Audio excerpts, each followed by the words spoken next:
Lahat ng mahal kong followers, meron na kami babalita sa'yo, medyo malungkot na balita.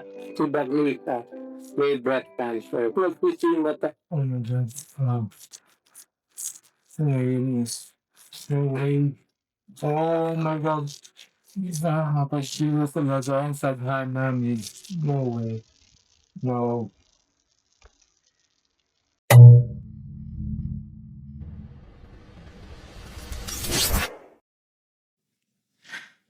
Hello mga stories, welcome back sa isa naman yung Ganjan Reaction podcast kay sa ating channel mga stories. Ako pala si Martin, no? At ngayon, ito, sa status nito, no? Talagang mabigat. Pero kailangan napaka-importante ito. Ito yung tungkol ito ng gala Doc Willie Ong at saka si Doc Lisa Ong. Ayon sa mga lumabas na public post no, sa mismong video nila, si Doc Willie ay matagal nang lumalaban sa stage 4 cancer. At ngayon naman si Doc Lisa naman ay na-diagnose na din ng isang cancer. Malalaman natin kung ano yung cancer na yun. Okay? Diretsa na natin, no? Hindi ito simpleng celebrity update dito, hindi ito chismis, no? Ito ay wake-up call sa maraming Pilipino tungkol sa takot sa check-up, takot sa biopsy, takot sa chemotherapy, at sa katotohanan minsan no, na mas nakakasama pa yung maling payo kaysa sa mismong sakit. So, quick disclaimer lang po mga stories, no? Hindi po ako doktor, no? Commentary at opinion to lang to base sa mga public post at saka sa video nila. So, usaping gamutan, no? Doktor pa rin ang dapat pakinggan dito. Okay? So, ngayon mga stories, no? Basahin mo muna natin yung punto na itong post na yun. Ayon sa post, no? Talagang napapaisip ka, dalawa sa mga kilalang health educators sa Pilipinas, no? Para yun na lang na may laban sa cancer, no? Noong 2024 pa, no, nung nag-announce si Sir, Doc Willie Ong, na meron siyang rare at stage 4 cancer. At ngayon sa update na yun, no, patuloy lang ito nilalabanan at stable ang kalagayan nila. Tapos ito naman, yung itong taong 2026 na, ito na yun. Inanunsyo na ni Doc Lisa Ong naman ay meron din siyang cancer. At ito ay isang uri ng, mamaya, ay siya na magsasabi dito ano yung cancer na yun. At ito'y good news dito, no? Ay sa kanila update, ito'y early stage pa ito. So, nagsinumala siya sa chemotherapy. So, ngayon, ang unang kong reaction dito, no, hindi talaga mamili ang sakit. No? Hindi porket health, advocate ka, doktor ka, maalam ka, o disiplinado ka sa pagdating sa automatically kitas ka na. Hindi ganun kasing buhay dito, okay? At para sa akin, Macho, ito ang unang reality na dapat natin tanggapin ng lahat, okay? So, mga stories, so, ngayon, bago sa video naman, ito ang update ni Doc Willie at saka si Doc Lisa, no? Ito yung malino yung mga detalye. So, i-play na natin at siya na makapagsabi sa ano yung cancer niya. Ito na. Nag-chemotherapy na siya, kaya nakita nung nagulaka. Ulitin natin. Wala akong mahal kung saan kami babalita sa'yo, medyo malungkot ng balita. Si Baglita, may breast cancer. Yeah, breast cancer yung kanyang sakit niya. Okay? So, chemotherapy na siya. Kaya nakita nung medyo nakakagbo na. On Monday, nakamatanggal na rumubot na. Magandang araw po sa lahat ng handsome followers ng Sandusky. Meron na kami babalita sa'yo, medyo malungkot ng balita. Pero meron din ang mga good news. Alam mo naman ako dumagaan ko sa isang mas stage 4, kalat na kape. Pero so, kasawa ng Diyos, stable ako. 2 years na. Kaya lang, 6 weeks ago, meron kami nakita ng balita sa iba-tilit nila. Kasi Baglisa, may breast cancer. Yun namin na ng stages. Naka-stage 1 at stage 2. Kasi 22 na therapy na siya. Kami na 12 sessions na chemo nakaka. Kaya yung napapansin mo si Doc Lisa, nung nalihingag siya. Yung napapansin nyo, nalihingag siya. Amin na siya, kaya nakita mo medyo nakakagbo na. On Monday, baka matanggal na rin yung books niya. Sabi mo, after 12 weeks of chemo, surgery. So, mastectomy, tatanggal yung right breast niya. So, kung tayo natatatagal by biopsy, hindi naman nakakala. So, kung tayo sa biopsy, hindi mo nalaman na may cancer pala. Hindi matatapos sa chemotherapy, kailangan yun. Parang hindi pumalag yung cancer sa buto at ibang type. Hindi matatapos sa mastectomy kasi susunod doctor, kailangan tanggalin na yung breast. So, okay naman yung breast, matambuhan yung tao. So, sabay na kami. Agree ako dun. Mas mainam magtanggalin nyo yung breast as long as as long as mabuhay man lang yung tao. Tama naman. Nagbibigay ng breast niya.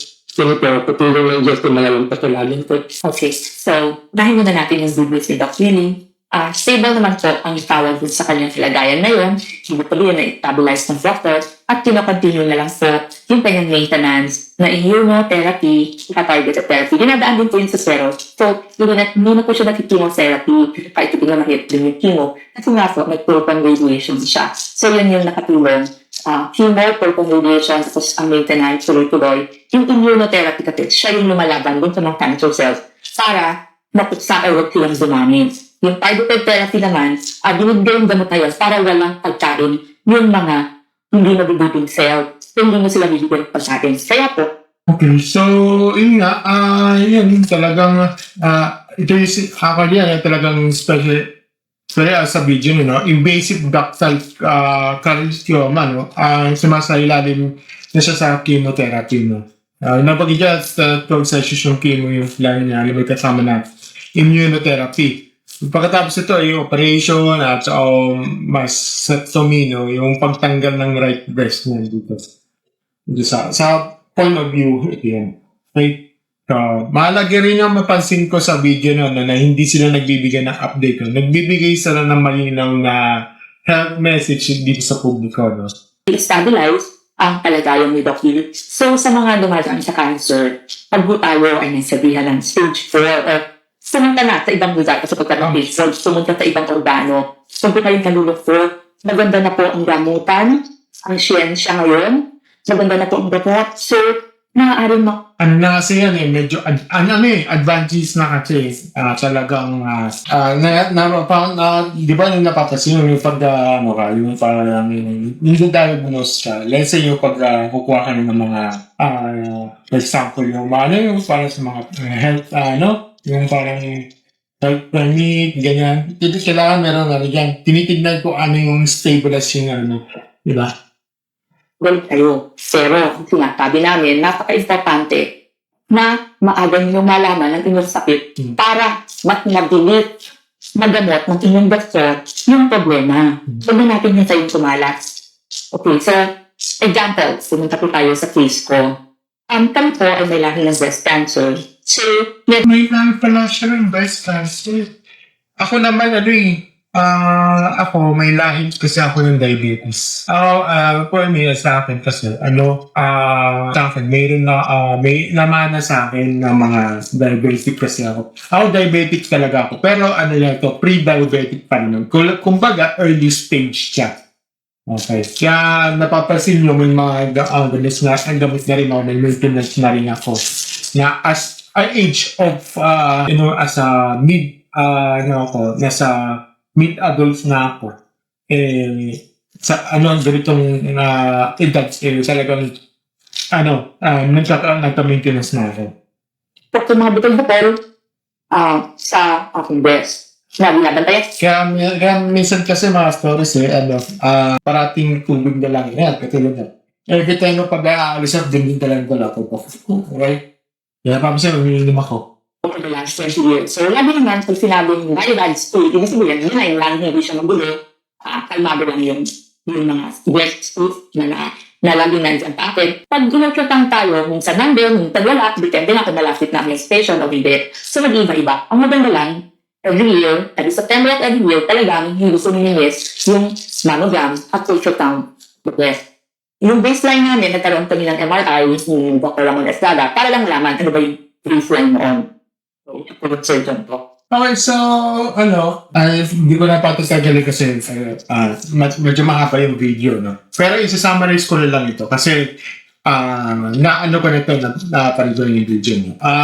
Ito, mahalaga yung napansin ko ito sa video na hindi sila nagbibigay ng mga updates, no? Ito nagbibigay ng malinaw ng healthcare sa publiko. Ito yung malakas ang punto dito mula sa video.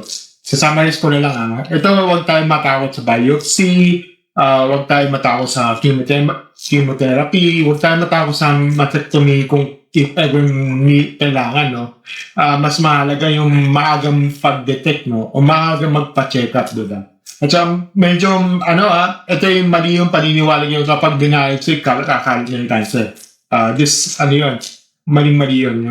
Mali yung paliwanag niyo yun. At saka yung mali yung payo na huwag ka mag-chemo, mamamatay ka, madidelete ka lang dyan, no? Huwag ganun, hindi ganun. Okay? Mali yung ganung payo. Right? So, isa sa mga mahalagang detalye dito, according kay Doc Lisa, no? Na regular siya nung nag-mammogram at nag-ultrasound, no? Lalo na dahil may family history sila sa breast cancer, no? Pero kahit gano'n, masters, no, may nararamdaman siyang kakaibang pain, no, na may bagong bukoy, no? Kaya ang kailangan talaga magpa-check up. Okay? At dyan papasok sa pinaka-importante leksyon dito, no? Ang body awareness at early action, no? Nakakapagligtas ng buhay. Stories, no? Bago kong sabihin yung aking reaction, na. Ito ay, kaya minsan ako ay dapat if ever na mayroon marami ba, siya talagang mag-check up na kayo siya lalo sa mga health centers mo. May pinakamalapit sa health centers mo. But if ever na kaya ng gamutan, may health centers naman dyan. Kung tayo na kayo sa munisipyo, no? So di kayo magpatingin doon at magpatulong sa inyo. Okay? So, ito ang proceed tayo dito sa akin. No? Ang pinaka-important message dito, hindi yung lungkot eh. Ang pinaka-importante message dito yung katotohanan. No? Ang katotohanan dito yung maraming Pilipino na nagpapahuli. Okay? Hindi dahil walang sintomas, hindi dahil walang sign, kundi hindi umaasas na nawawala lang ng nabisa. Okay? O kaya mas tinapakinggan ng sabi-tabi yung kayo sa doktor. Yung kumbaga parang aanin mo pa yung mga yung herbal. Kaya mas mainam sa doktor na lang talaga tayo. Okay? Yung mga linya, yung observer muna natin, minsan dyan magsisimula ang delay. Okay? At sa usaping cancer, no, oras ang kalaban dito. Okay? Mga story pangalawa naman, isa pa, no? Tama si Doc Nisa na isang punto dito, no, na maraming tao ang masyadong takot sa biopsy at chemotherapy dahil sa maling paniniwala.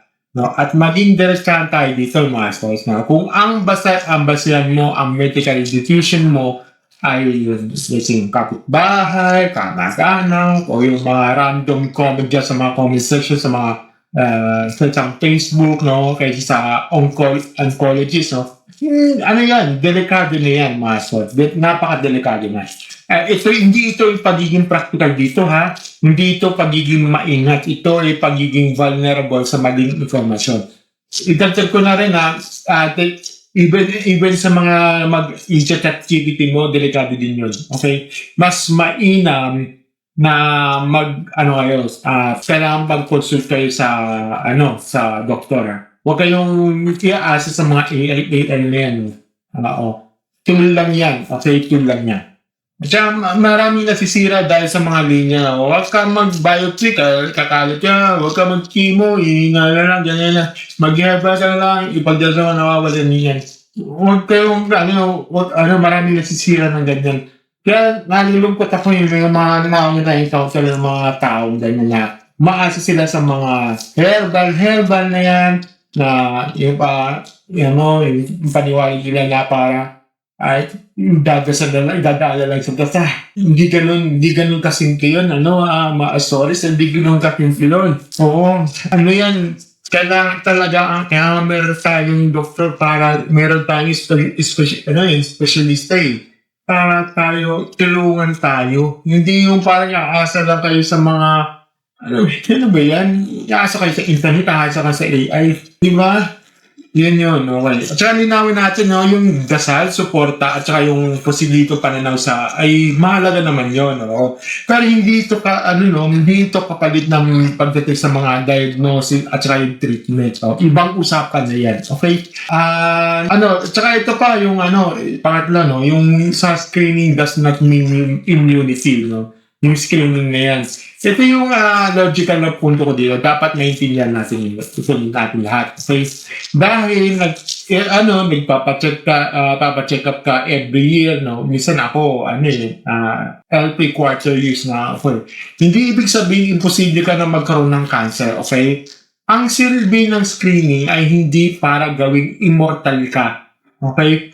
Ang silbi ng screening ay para mahuli na mas maaga habang mas may laban pa. Okay? Ito yung kaso ni Doc Lisa, no? Yung pagbabasihan niya according sa video. No? Mukhang yun ang nangyari. May family history, diba? Na nagbabantay siya, may kakaibang nararamdaman siya, diba? Hindi niya binabaliwala dito, okay? Nagpa-test siya, nagpa-biopsy siya, at yun, may malinaw na ang treatment para dito, okay?